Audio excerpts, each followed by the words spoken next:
Hello, today I am going to tell how to use TATA Altroz watch. Basically it is a key that works as a normal key, the difference is, we can tie it on our wrist. It doesn't have any physical keys, nor any touch buttons, also it does not work as a normal watch. Here you can see the difference between the normal smart band and the key watch. Let me demonstrate how to use this key.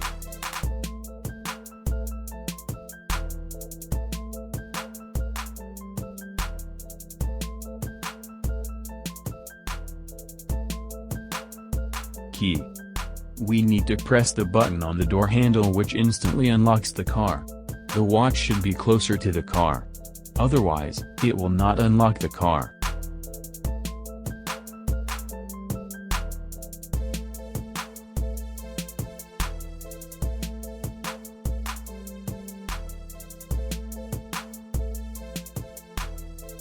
Here you can see we don't have the regular key on the key holder.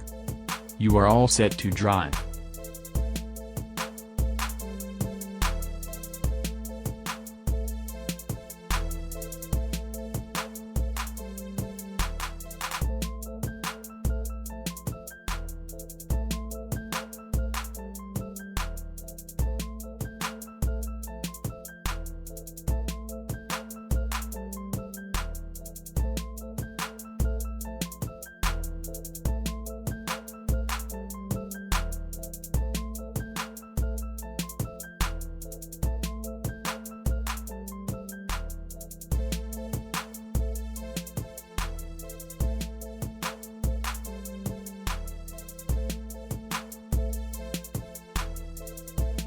When you are done driving you can press the button on the door handle to lock the car back again.